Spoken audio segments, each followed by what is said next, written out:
Boa noite. A Secretaria de Serviços Públicos de Florianópolis está retirando das vias da cidade outdoors considerados impróprios. O primeiro foi removido na última sexta-feira. A placa ficava localizada na SC 401, na altura da chamada Curva da Morte, e era de uma casa de entretenimento adulto. Até 500 propagandas devem ser retiradas nas próximas semanas. A decisão tem como base a Lei Complementar 422 da legislação do município, que se refere à disposição dos elementos na paisagem de Florianópolis. Nela está expressa que é proibida a colocação de anúncio que favoreça ou estimule qualquer espécie de ofensa, discriminação racial, sexual, de gênero, social ou religiosa, ou considerado atentatório em linguagem ou alegoria à moral e aos bons costumes, ou até contenha elementos que possam induzir a atividades criminosas ou ilegais, ao uso de drogas, à violência, ou que possam favorecer, enaltecer ou estimular tais práticas. Parece sufocante, você concorda? O argumento da preservação da moral e dos bons costumes é válido ou trata-se de censura? O que pensam as autoridades e especialistas envolvidos nesse assunto? A mesa está formada e o debate sobre a remoção dos outdoors aqui em Florianópolis, alguns deles, começa agora.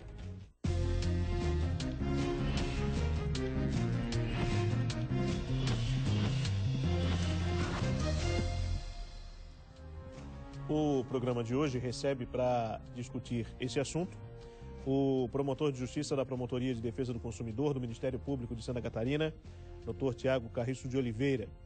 Também está conosco o secretário executivo de Serviços Públicos de Florianópolis, Aldo Martins. O vice-presidente do Sinapro, que é o Sindicato das Agências de Propaganda de Santa Catarina, Felipe Malta. E o advogado, membro da Comissão de Licitações e Contratos da OAB, Dr. Marcelo Beal Córdova. Muito obrigado a todos pela gentileza da participação no Conversas Cruzadas, que está no ar em nome de Sengi, em defesa do profissional da engenharia sempre. Promoção de aluguel Ibagi, as melhores oportunidades em aluguel de imóveis com valores especiais. E Queires, todo mundo tem um grande motivo para comprar no Queires. Eu convido sempre para que você interaja conosco ao longo do programa, que começa agora às 10h03 da noite e está ao vivo para todo o estado de Santa Catarina, pela TV Com, canal 36, e pelo site tvcomsc.com.br.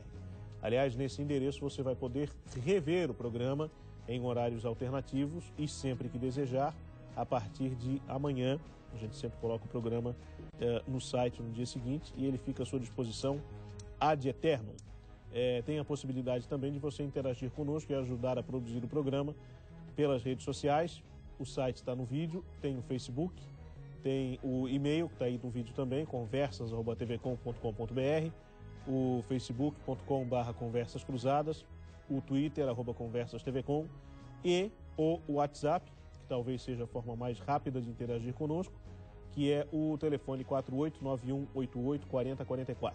91884044. Eu peço sempre duas gentilezas, a de que você sempre mande o seu nome e de onde você fala, e também que você não ligue, porque o telefone está na bancada, então não dá para a gente atender a ligação. Pode ser o WhatsApp ou mensagem de texto que a gente recebe por aqui. Sua opinião sobre esse assunto, que é bastante polêmico, por sinal. Bom, eu queria começar gentilmente ouvindo o secretário executivo de Serviços Públicos aqui da capital, Aldo Martins, para a gente saber como é que está esse trabalho de remoção das placas. Eu acho que a mais emblemática foi essa da 401, que a gente falou, e que já foi retirada, mas outras também já foram removidas, alterações aconteceram. Qual é o saldo até agora e, sobretudo, como é que essa operação tem acontecido? Tem encontrado muita resistência quando os agentes vão observar se a remoção foi concretizada? Boa noite. Boa noite, Felipe. Boa noite a todos os presentes, né, que participam da mesa. É importante essa colocação. Antes de mais nada, gostaria de esclarecer que essa ação, né, começou na sexta-feira, dirigida especificamente aos outdoors com esse apelo de abusividade em relação à exposição sexual do corpo feminino. Uhum. Pois bem, na verdade nós não encontramos nenhuma objeção e nenhuma resistência, porque isso não foi um trabalho que iniciou na sexta-feira. desde que recebemos a recomendação do Ministério Público, sim, no final de março, né, nós desenvolvemos uma atividade, uma ação de identificação dos equipamentos, das casas noturnas e a forma como esses equipamentos estavam licenciados, bem como a disposição dos equipamentos nas próprias fachadas das casas. Então, esses estabelecimentos foram notificados, várias conversas foram realizadas, recebemos alguns representantes na Secretaria Executiva de Serviços Públicos para os devidos esclarecimentos e, a partir daí, né, fizemos as notificações e, dentro do prazo legal, fizemos o planejamento das ações de retirada. Iniciamos na sexta-feira, retiramos dois, não apenas um equipamento Sim. na 401, nos dois sentidos, centro-bairro, bairro-centro, aquele mais emblemático, né, da Curva da Morte, depois um na frente do Jardim da Paz. E continuamos com a ação na segunda-feira, retirando das fachadas dos estabelecimentos. Hoje voltamos para 401, para um outro estabelecimento lá na Vargem Pequena, Sim. certo? E fizemos a retirada também, mas todos os estabelecimentos já estavam devidamente notificados e sabiam das consequências. Aqueles que, evidentemente, que não promoveram a retirada por sua própria conta, receberão as sanções decorrentes dessa desobediência, ou seja, serão multados, e até porque o poder público não pode ser onerado com as despesas dessa remoção. Claro, sem dúvida. Certo? Com relação às punições, o senhor falou, é multa, e caso haja algum tipo de reincidência ou resistência, ela pode se estender para uma suspensão de alvará, alguma coisa nesse sentido? Não? Na verdade, a questão do equipamento, primeiro, em relação às fachadas, identificamos, né, analisamos e verificamos que não havia a autorização para que esses equipamentos fossem colocados nas fachadas. Então, evidentemente que não haveria renovação. Foram retirados e autuados os estabelecimentos. Ok? Muito bem. Bom, o doutor Tiago Carriço de Oliveira está aqui conosco, promotor de Justiça da Promotoria de Defesa do Consumidor do Ministério Público do Estado de Santa Catarina, evidentemente. Obrigado, doutor Tiago, pela gentileza da sua participação aqui conosco. Queria saber a origem dessa recomendação e, sobretudo, que avaliação os senhores fazem desse trabalho que começou já na sexta-feira. Boa noite. Obrigado. Boa noite, Felipe. Boa noite a todos. Boa noite, Aldo, doutor Marcelo, Felipe. Eu acho importante até relatar a história do procedimento dentro do Ministério Público, até para justificar para a sociedade, para a população, o porquê de ter ficado talvez tanto tempo com essa propaganda sem uma providência imediata por parte do Ministério Público. Houve a instauração de 2 inquéritos civis, já há algum tempo atrás, um na Promotoria do Consumidor e outro na Promotoria da Infância, que tratavam dessa situação. Em razão de reclamação de consumidores, de pais, de crianças e adolescentes, o promotor da Infância instaurou um procedimento e o promotor do consumidor instaurou um outro procedimento. Esses procedimentos apuraram a situação, identificaram as placas, foi realizado estudo sobre cada situação e, ao final, cada promotor tomou uma providência relativamente distinta. E todo o procedimento arquivado no Ministério Público sobe ao Conselho Superior, formado por procuradores de Justiça, que examinam o arquivamento dos inquéritos civis. Ao chegar no Conselho Superior, identificou-se uma divergência entre os posicionamentos dos promotores, o que levou, então, o Conselho a designar uma nova sessão para análise dessa situação, no intuito de uniformizar o posicionamento da instituição no Estado inteiro. Foi aí, então, que o Conselho Superior, por um voto do Dr. Fábio Trajano, que é o nosso subprocurador-geral de Justiça e até um especialista na matéria, decidiu, então, por unanimidade, que era vedada qualquer espécie de publicidade das casas voltadas à prostituição. Seja ela indicativa somente do nome da casa, seja ela com nudez, com erotismo ou sem nudez, qualquer espécie de publicidade seria vedada. Foi nesse sentido, então, o Conselho Superior, na atribuição que possui pela nossa lei orgânica, designou a minha pessoa, promotor de Justiça Tiago Carriço de Oliveira, para atuar especificamente nesse caso. Como havia uma divergência entre os dois promotores, eles não são obrigados a adotar o posicionamento do Conselho Superior, o Procurador-Geral pode designar um promotor de justiça que vai dar seguimento àquele procedimento. Foi aí que, então, que eu recebi esses 2 procedimentos, já com o posicionamento da instituição firmado. Haveria a possibilidade de eu me recusar, conforme a lei orgânica permite, a independência funcional permite. No entanto, foi acolhido o voto na íntegra do Conselho Superior, iniciamos então a formação de uma estratégia de qual seria a melhor forma de retirar essas placas. Talvez a providência mais fácil seria o ajuizamento de uma ação, transferiríamos para o Judiciário essa situação, a Prefeitura e o Ministério Público então sairiam do foco da solução do problema. Mas, dado o tempo que essas casas permaneceram, nós entendemos que seria muito mais adequado o exercício do poder de polícia por parte da Prefeitura para a retirada dessas placas do que se buscar uma liminar que eventualmente poderia ser recusada pelo Poder Judiciário. Foi nesse sentido, então, que fizemos a recomendação à Prefeitura, que não tem obrigação de acolher, é simplesmente uma recomendação. Claro que alertamos que, caso não fosse acolhida a recomendação, a ação seria ajuizada também em face do município, porque o município teria a responsabilidade de fiscalizar essas placas. Sim.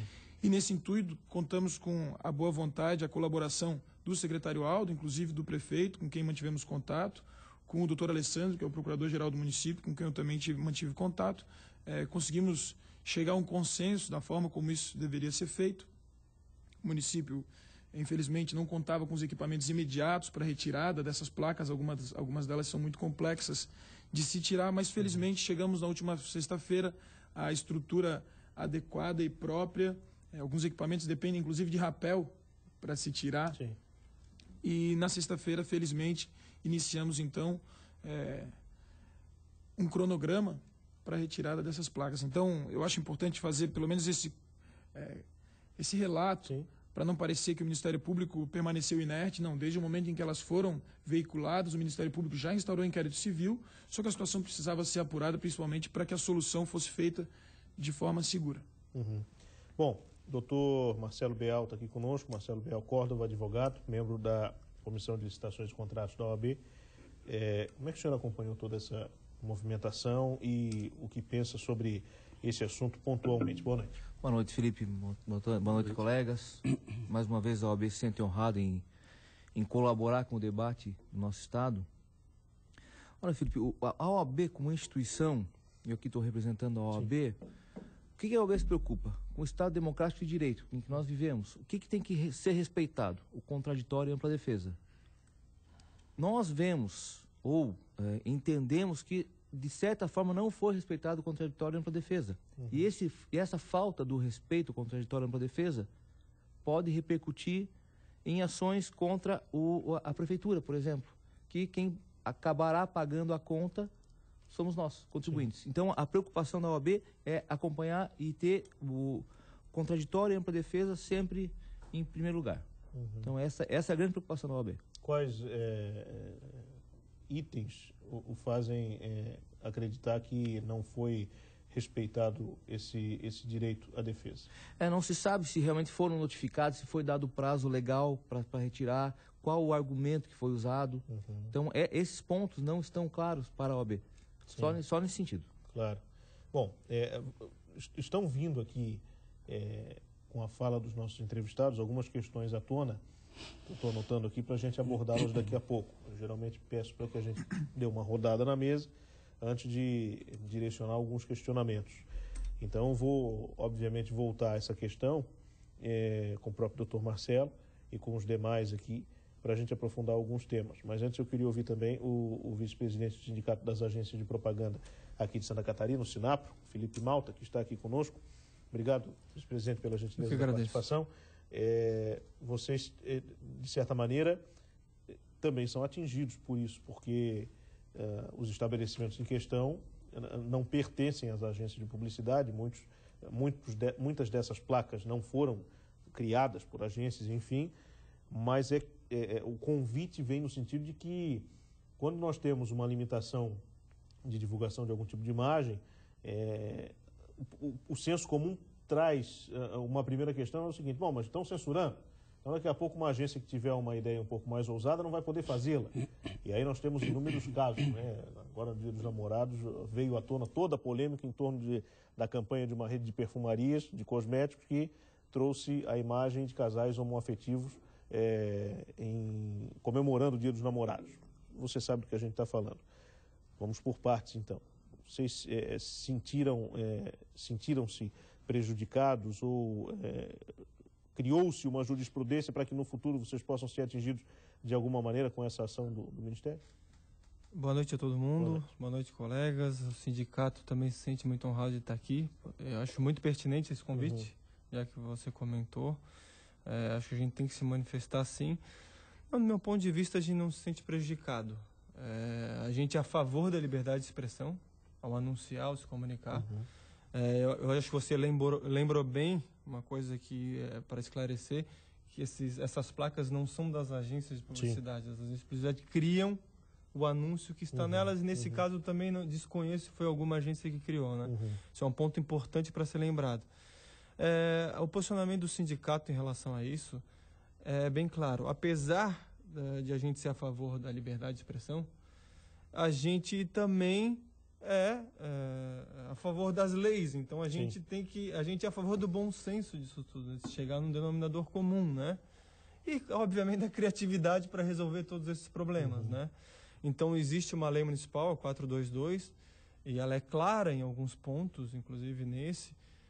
Então a gente entende o que está acontecendo, está analisando para ter um posicionamento mais claro. Eu acho que esse programa vai ser importante para ser colocado esse assunto numa mesa e a gente poder sair daqui, talvez com um posicionamento claro em relação a isso, né? A gente, a princípio, está entendendo o que está acontecendo, mas é firme na liberdade de expressão, mas, ao mesmo tempo, gosta, até quando acontecem essas coisas, justamente para criar esse debate. Eu acho que, falando aqui como publicitário, isso acaba estimulando a criatividade, né? Se a gente não pode mostrar uma mulher nua, a gente vai anunciar de outra maneira, né? Para não ter esse tipo de problema. Então, ótimo, obrigado pelo convite. Eu vou adorar ouvir esse debate aqui e debater com vocês também. Sim. Pois não, à vontade. Até aproveitando o gancho do Dr. Marcelo, né, quando se falou em contraditória pela defesa e a prefeitura foi citada, então vou fazer aqui a ampla defesa, né, que me cabe. Relembrando, reafirmo, aí até por que demoramos tanto para cumprir ou para atender a recomendação? Justamente pelos cuidados em identificar, notificar novamente, verificar se as notificações foram cumpridas e aí sim fazer planejamento de atuação para o real exercício do poder de polícia. Então, quanto a isso, nós estamos muito tranquilos, né, porque decorrido mais de 40 dias, né, que recebemos a recomendação, fizemos todos os procedimentos legais, identificamos, e aí é importante, assim, eu não vou fazer juízo de valor e questão, isso não se trata de uma cruzada moralista. Isso, no nosso caso, foi o real exercício de polícia, de fiscalização e aplicação dos dispositivos que estão escritos em uma lei municipal.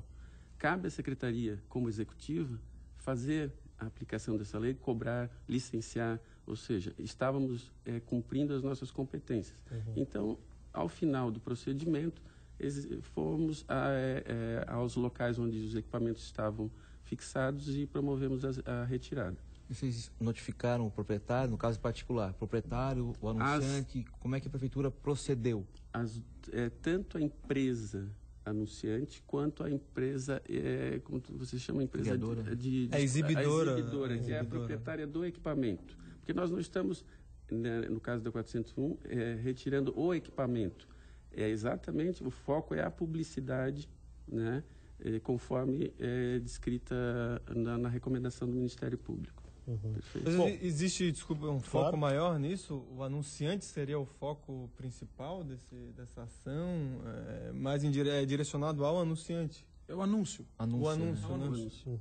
Ou seja, seja o anúncio, qualquer que seja o produto, na medida em que ele venha a atentar contra a moral e os bons costumes, pode ser uma propaganda de um chiclete, pode ser uma propaganda de um clube de futebol. Na medida em que ele venha a atentar contra a moral e os bons costumes, ele vai ser fiscalizado. Então, independente da atividade que se exerce, o que se busca é coibir e, utilizando até o termo, censurar, porque de fato isso não deixa de ser uma censura, é uma censura aquilo que é ilegal, censurar qualquer prática que seja tentatória à moral e aos bons costumes. Evidentemente que se houver uma mulher fazendo uma propaganda de biquíni, com uma roupa que possa ser, enfim, usando um biquíni, mas isso não seja tentatório à moral e aos bons costumes, não significa que o Ministério Público vai buscar aí a cruzada moral para retirar qualquer espécie de propaganda que tenha uma mulher com biquíni. O que se procura anunciar, principalmente, é o foco desse projeto. Pois é, eu ia deixar para falar essa questão um pouco mais para frente, mas já que o senhor citou, achei muito pertinente. Na abertura do programa, até a gente rodou aqui em FQ, como a gente chama, que são imagens no segundo plano, alguns outdoors que eu reconheci da região de Ilhota, que é uma região aqui de Santa Catarina, para quem não conhece, com um forte viés econômico para moda íntima e moda praia. Então, o cidadão que conhece aquela região ali, principalmente que vai, uma rodovia que vai margeando um braço do rio Itajaí-Açu, na região de Ilhota, lembra, ao circular por ali, que o cara vai andando e vai observando um atrás do outro uma série de outdoors divulgando o produto, no caso, lingerie, sutiã, calcinha, enfim, e biquíni. Ó, tá aí as imagens. Essas aí até não são, não tem uma imagem que eu me recordo muito, com uma certa frequência, não apareceu aí, porque foi um trecho muito pequeno. Mas, vou dar um exemplo aqui. Eu já vi imagens ali que são de um anúncio de uma fábrica em que o corpo da mulher, da modelo, está muito mais exposto do que aquela placa que está na Via Expressa, que quem é daqui vai se lembrar, está ali perto da antena da Rádio Guarujá, que por vezes deu uma imagem um pouco mais apelativa. Ali, eu acho que ali é da Via Expressa um pouco menos apelativa. Eu acho que a do biquíni ficou até mais apelativa, com lingerie transparente, enfim, você observa partes do corpo da mulher, e que aquela da Via Expressa, por exemplo, não. Mas a da Via Expressa foi ou vai ser retirada, enfim, foi um alvo de ação. Qual foi o critério que os senhores usaram para que algumas placas possam ser retiradas e outras não? Não estou comparando com a questão de Ilhota, que eu sei que é outra prefeitura, é uma outra questão. Mas como é que se faz essa dosagem para que a foto de biquíni ou de calcinha, que às vezes não tem uma conotação sexual, deixe transparecer partes do corpo que, às vezes, uma dessa de casa de entretenimento adulto não deixa? Isso depende, obviamente, da análise de caso a caso. Uhum. Não se pode criar aqui um padrão genérico para todo o Estado, até porque o Ministério Público não tem o papel de legislar. O Ministério Público, como operador do direito, tem o papel de interpretar as leis e, especificamente com relação a esse caso, interpretou-se que qualquer tipo de publicidade relacionada à casa de prostituição é atentatória à moral e aos bons costumes. Então, nesse caso, a situação foi muito objetiva. Qualquer que seja, pode ser ela preta, com o nome da casa ao lado, ela vai ser atentatória à moral e aos bons costumes. Esse procedimento trata especificamente disso. Mas, tentando colaborar, já que o debate, obviamente, gera a curiosidade das pessoas nesse outro aspecto, eu volto a afirmar que vai depender do caso concreto de cada publicidade. E vai depender, inclusive, do amadurecimento das instituições, das prefeituras, da legislação. Eu trouxe aqui, inclusive, um projeto de lei que tramita no Congresso Nacional. Fiz uma pesquisa nesses últimos dias do deputado Valdir. O projeto é de março desse ano e é um projeto ainda tramitando, mas para mostrar como estamos ainda em fase de amadurecimento. E ele diz, é vedado o projeto, não foi aprovado ainda. É vedado em todo o território nacional as propagandas e divulgações de lingerie e afins, usando como modelo a exploração de mulheres e seus corpos, em placas, outdoor e demais publicidades, e assim vai. Ou seja, é um projeto de lei para proibir qualquer tipo de publicidade que utilize o corpo da mulher. Sim. Nós ainda não chegamos a esse ponto. A legislação atual, ela ainda é genérica, ela ainda trata da situação fazendo menção aos termos atentatórios à moral e aos bons costumes, e ela ainda depende de uma interpretação feita pelo operador do direito. É aí que eu vejo o problema, doutor Tiago. O juízo de valor é feito não pelo legislador, mas pelo operador do direito, que tem o seu juízo, que pode ser diferente do outro promotor, por exemplo. Então, esse juízo é muito subjetivo ainda. Então, daí eu acho que cabe ao legislador legislar.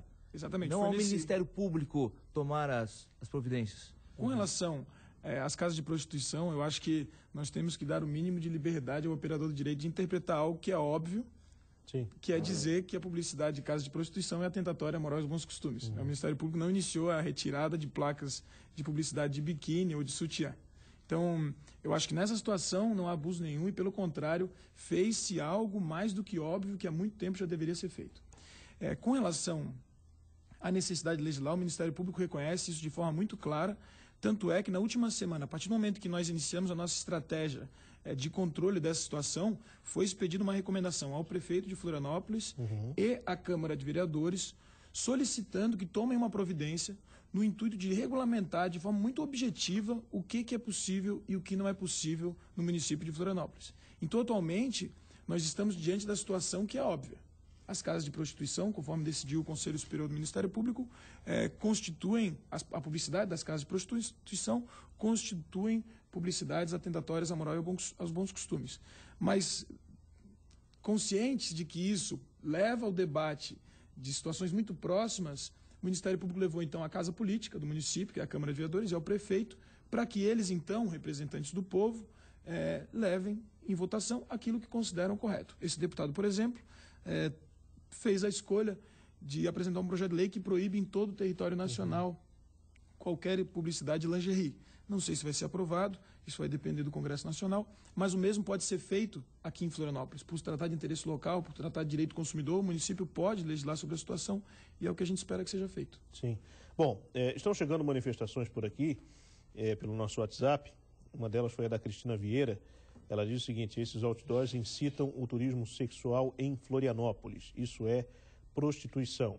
Obrigado, Cristina, pela gentileza da tua participação aqui conosco. Quer fazer uma observação? Uma observação e até uma complementação ao que o doutor Tiago estava falando em relação à questão da prefeitura. O porquê da prefeitura acolher essa recomendação e atender de forma assim bastante imediata. Porque o foco, o objeto da recomendação é muito específico. É a questão do corpo da mulher como objeto de comércio. Ponto. Nós não vamos, assim, por isso não entro nas questões, uma discussão que vai avançar muito, né? E precisa ser diferente. Nós vamos trabalhar isso também porque fomos provocados no município para que a legislação avance nesse sentido, mas especificamente em relação à questão da recomendação, isso para mim está muito claro. Além disso, nós também avançamos na questão de aplicação da Lei 422, né, já que existem equipamentos irregulares. Depois, só relembrando a tua introdução, quando tu falasse sobre 500 equipamentos. Sim. O que ocorre é que existem duas ações em paralelo. Primeiro, nós atendemos a recomendação da 29ª Promotoria de Justiça, mas também estamos também atendendo a uma conversa com a 28ª Promotoria de Justiça em relação à questão da aplicação da Lei 422. E aí sim, nós identificamos, estamos trabalhando e vamos atuar da mesma forma, respeitando o contraditório e ampla defesa de todos os anunciantes, de todos os expositores, para que, nos prazos concedidos, conforme depois a lei prescreve, para que todos esses equipamentos, os que são passíveis de adequação, né, a adequação seja promovida, e aqueles que não têm condição de ser de adequação, que sejam removidos imediatamente. Aí sim nós alcançaremos um número bastante elevado, não só de equipamentos de empresas de mídia, mas também aqueles estabelecimentos particulares, como lojas, estabelecimentos comerciais que vão além da regulamentação, além do anúncio indicativo, ainda colocam equipamentos de mídia em excesso. Sim. Só para esclarecer que nós aqui não adentramos ao mérito da questão. Nós não é que somos contra ou a favor. Nós somos a favor de um procedimento que respeite o contraditório para a defesa. Isso para deixar claro. Bom, outras manifestações que chegam por aqui, tem uma do Ralph, que mora aqui na capital do estado. Ele faz uma pergunta. Eu vou guardar para a gente falar daqui a pouco, depois do intervalo, porque nós temos que fazer o nosso primeiro agora. E ainda, outras questões importantes. Por exemplo, a gente está falando aqui de placa, mas se você der uma caminhada na Felipe Schmidt à tarde, você vai receber inúmeros panfletos que convidam o público para esse tipo de ambiente dos quais nós estamos falando aqui. Para esses, vai haver uma fiscalização mais intensa também? Será que não há problema na entrega desses panfletos e nas placas, nos outdoors? Daqui a pouco, depois.